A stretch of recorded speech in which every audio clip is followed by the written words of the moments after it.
regarding the resolution of the conflict based on these principles. Thank you very much. And the next question is by Mr. Petrenko on behalf of the Unified Left. Microphone for the speaker, please. Mr. President, two questions on behalf of our group. The first one, many people remember that while we were elected there was a lot of violence. Unfortunately, 10 people got killed. Is there already anybody convicted? And the second one, the Bureau of our Assembly decided to create an ad hoc committee on Nagorno-Karabakh, according to Resolution 1416 from 2005. Committee comprising the heads of both national delegations from Armenia and Azerbaijan. Without the participation of representatives of Armenia, the work of this committee is useless. What is your opinion about this committee and your further participation in the works of this committee? Thank you. Thank you. Mr. President, please. I agree with your opinion.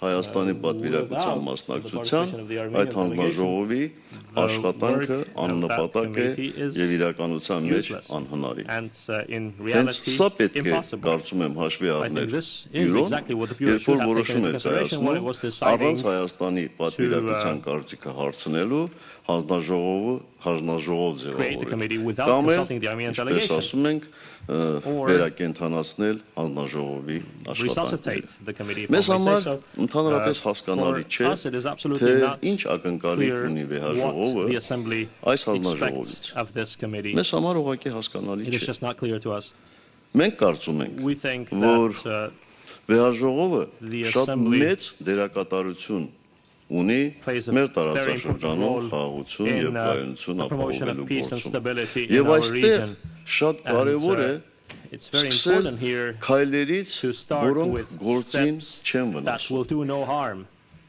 Ես համոզված եմ, եթե վեհաժողովին հաջողվի գոնե իր պատերի ներսում հայկական եւ ադրբեջանական պատվիրակությունների փոխադարձ մեղադրանքները բացառել, կարծում եմ շատ մեծ եւ դրական ազդեցություն կունենա եւ խնդրի լուծման վրա եւ ընդհանրապես տարածաշրջանում երկխոսության մթնոլորտ ձևավորելու ուղղությամբ։ Սա է մեր մոտեցումը եւ կարծում եմ, որ հանձնաժողովի 2005 թվականի զեկույցը նաեւ այս դրույթներն էր պարունակում հենց այս պատճառով հանձնաժողովը դադարեցրեց իր աշխատանքները։ Վերջերս մենք լսում ենք խոսակցություններ, երբ հանձնաժողովը դադարեց աշխատել, քանի որ նրա նախագահ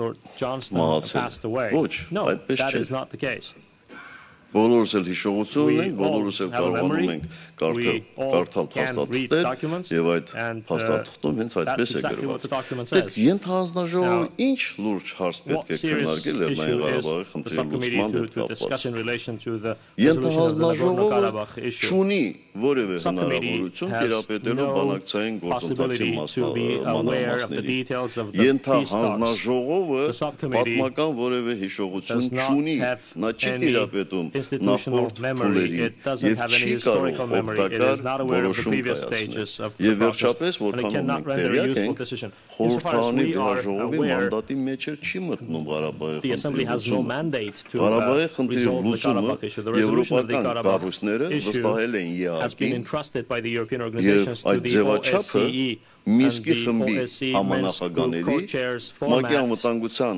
խորհրդի մշտական 5 անդամ երկրներից 3-ն են ավելի վստահելի, ավելի կոմպետենտ ձևաչափ ես չեմ տեսնում։ Այնպես որ ես կարծում եմ, որ հանձնաժողովի աշխատանքները արդյունավետ չեն լինի։ Եվ ես լիարժեք պաշտպանում եմ մեր պատվիրակության I fully support the position of our delegation on this. Yes. Thank you. And the next question is by Mr. Chair. The President, I think, was also going to answer the first question because he did not do that until now. I think that the President wanted to give answer to the first question. Yes, indeed.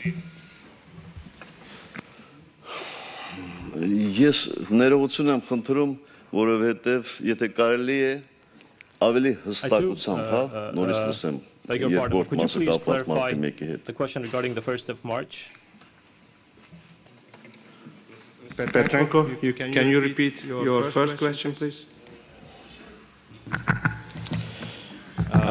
Mr. President, I said that many people remember that while we were elected, there was a lot of violence, and unfortunately 10 people were killed. Is there already anybody convicted? That was my question. Այո, ոչ միայն։ Thank you. Yes, thank you.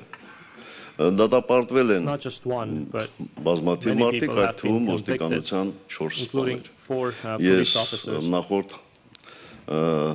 հարցերից մեկին պատասխանելուց հանգամանորեն անդրադարձա այդ խնդիրներին, հենց քննության չավարտելու ողջ պատճառն էլ դա է, որ բոլոր հանցագործությունները չեն բացահայտվել։ Thank you very much. And the next question is by Mr. Fournier from France.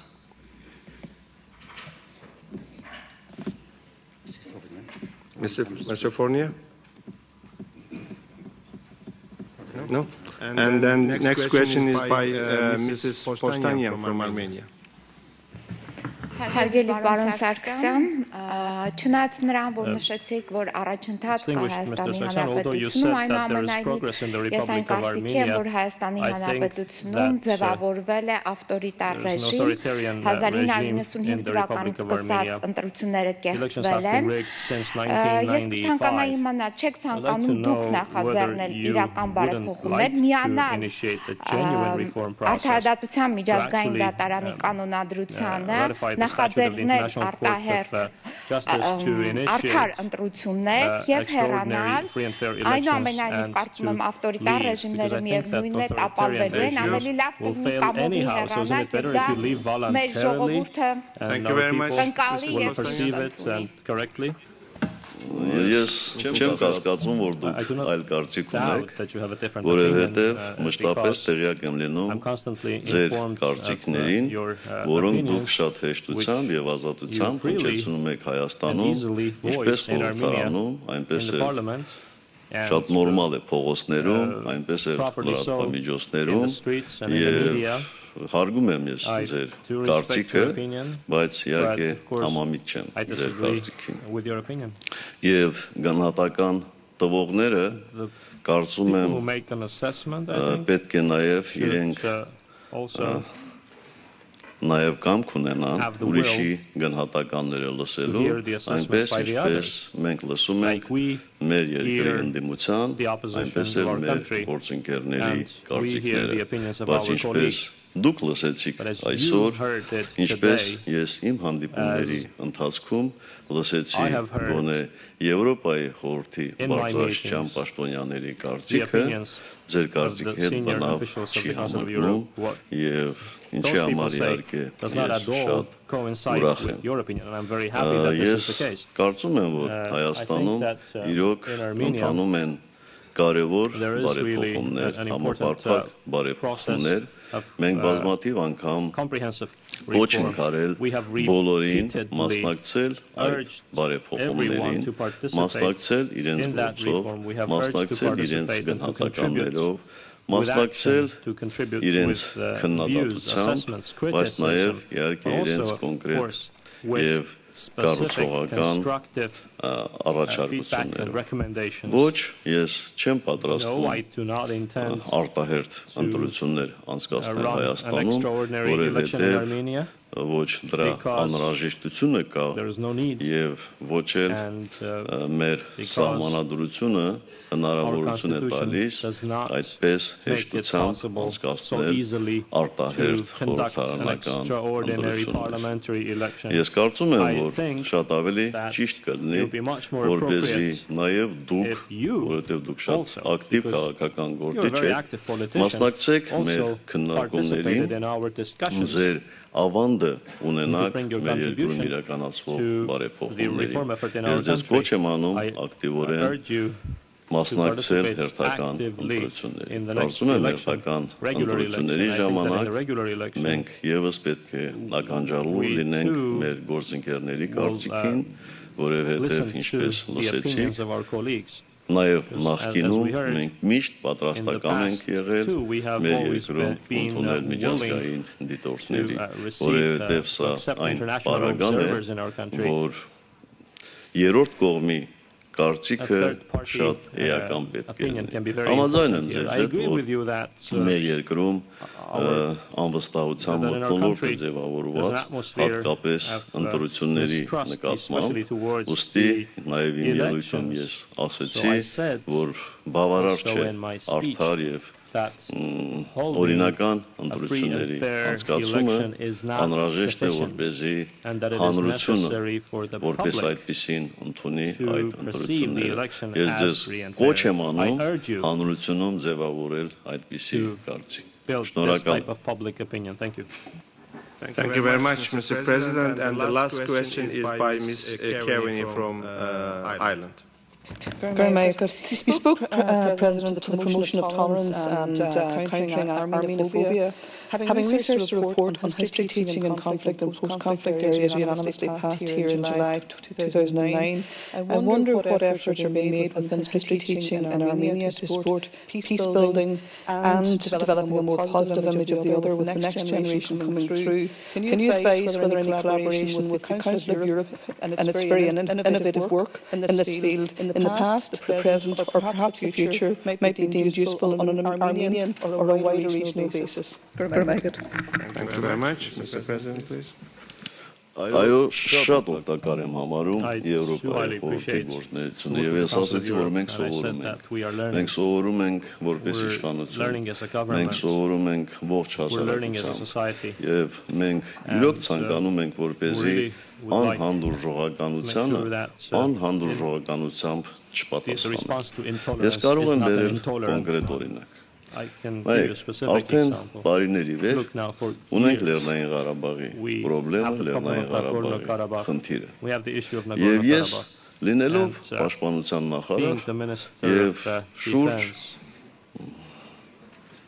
15 տարի աշխատելով այդպիսի կառույցներում ես սկսած 93 թվականին խոսում եմ խնդիրը փոխզիջումների հիման վրա լուծելու մասին։ Դուք լսել եք երբևէ որևէ ադրբեջանական պաշտոնյայի հայտարարություն խնդիրը փոխզիջումային կարգով լուծելու մասին։ Սա արդյոք չի խոսում հանդուրժողականության մասին։ Արդյոք սա չի խոսում մեր պատասխանատվության մեծ զգացմունքի մասին ապագա սերունդների առջև։ Դեք երբ որ ես ասում եմ, որ մեզ համար անընդունելի է ռասիզմի հայացակցության մթնոլորտը, ես նաև դա նկատի ունեմ, որովհետև 88 թվականից հետո ծնվել են մարդիկ, որ այսօր կազմում են մեր երկու զինված ուժերի հիմնական կորիզը։ Եվ հայկական եւ ադրբեջանական բանակներում այսօր ծառայում են երիտասարդներ, ովքեր ծնվել են արդեն 93 թվականին։ Եվ այս մարդիկ եւ առաջին հերթին ադրբեջանում ծնվածները մեծացել են այդ ճշնամության մթնոլորտում։ Եվ ինչպես կարելի է այսօր լրջորեն խոսել այն մասին, որ առաջին գծում կարելի է ստեղծել վստահության մթնոլորտ։ Վստահության մթնոլորտ կարելի է ստեղծել, եթե մարդիկ իրապես դրանում համոզված են։ Ես շատ բարձր եմ գնահատում Միացյալ Նահանգների, Ֆրանսիայի եւ Ռուսաստանի նախագահների հայտարարությունը Դովիլում շատ բարձր եմ գնահատում, երբ նրանք ասեցին այդ թիվս շատ կարևոր մտքերի, որ ժողովուրդներին պետք է պատրաստել խաղաղության, այլ ոչ թե պատերազմի։